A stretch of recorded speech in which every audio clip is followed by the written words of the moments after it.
big breaking live లో మొదటి అంశం సికింద్రాబాద్ లో పాత నోట్లు మారుస్తున్న ముఠా అరెస్ట్ 9 మందిని అదుపులోకి తీసుకున్న పోలీసులు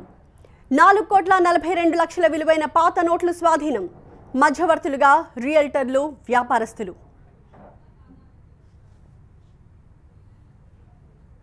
పాత నోట్ల మార్పిడి గ్యాంగులు ఒక్కొక్కటిగా బయటపడుతున్నాయి 2 నెలల్లో 10 గ్యాంగులు 10 కోట్ల రూపాయల పాత నోట్లతో పోలీసులకు పట్టుబడడం సంచలనంగా మారింది తాజాగా సికింద్రాబాద్లో పాత నోట్లు మారుస్తున్న ముఠాను పోలీసులు పట్టుకున్నారు 9 మంది వ్యక్తులు 4,42,00,000 రూపాయల విలువైన పాత నోట్లను మారుస్తూ దొరికిపోయారు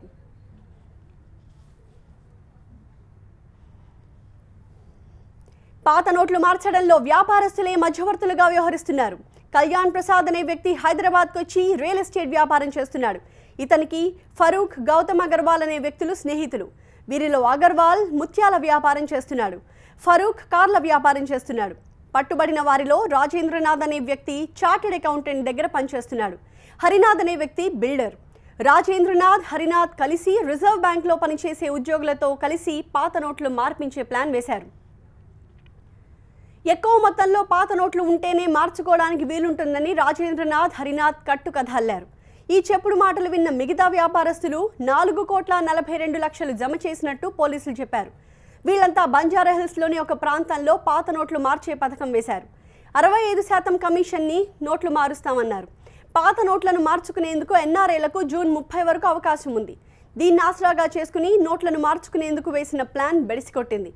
పోలీసులు ఈ గ్యాంగ్ని రెడ్ హ్యాండెడ్గా పట్టుకున్నారు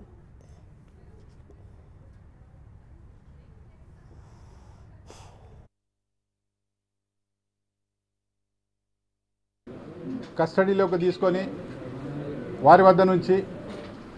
4,41,81,000ని డిమానిటైజ్ కరెన్సీ ఏదైతే 500 రూపీస్ డినామినేషన్ మరియు 1000 rupees denomination old currency seize చేయడం జరిగింది దీంట్లో కళ్యాణ్ ప్రసాద్ ఇతను రియల్ ఎస్టేట్ వ్యాపారి ఈయన వద్ద నుంచి 1,02,00,000 రూపాయల క్యాష్ సీజ్ చేయడం